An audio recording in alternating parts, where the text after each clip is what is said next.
So when I came across the fact that there is contamination inside these vaccines, it stunned me. It stunned me that the field that we had developed, this ability to reduce the cost of DNA sequencing 100,000-fold in 5 years, which occurred with many of the great scientists here in this community, was never used on the vaccine. They injected it into 5 billion people with 13 billion doses.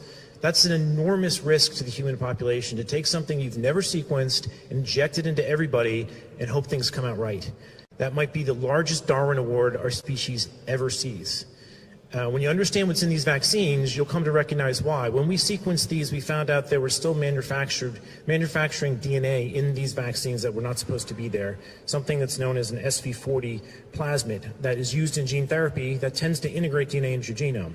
This is particularly in the Pfizer vaccine. It's not a Moderna, but both vaccines are showing excess DNA that is well over the regulatory limits. And in addition to this, it's in a compartment, a lipid nanoparticle that makes it 100 times more toxic. It gets into your cells and triggers carcinogenic pathways. So this is a major oversight, and the FDA has known about this for 2 years. It's only recently have they taken some notice because our paper got finally peer-reviewed and published and been replicated about 10 other times. But now that we know that this DNA is contaminating these things, we're starting to see it get put into the congressional record with Senator Ron Johnson. We're seeing it get brought up to the ACIP committees now. They're taking this very, very seriously, but it's too late. We missed. Why did they miss? They missed because they have absolutely zero liability. They do not care about quality. They never will. So until you put liability onto these vaccines, they're going to have an avenue to inject your children with poison for the rest of eternity and have no accountability for this.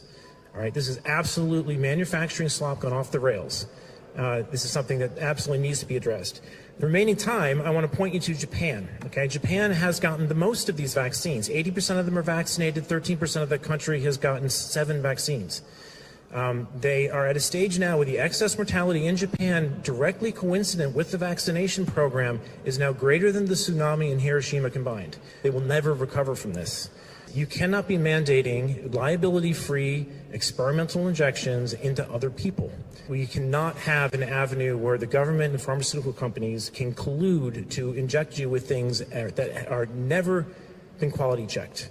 Quality checking as small as a USB drive is all that was required to avoid this, and it was skipped. And it was skipped because of mandates, because of liability waivers, because people are afraid of a cold. They want to inject their neighbors' babies with stuff. This is sheep-like behavior. It's unconstitutional, and it has to end. Thank you.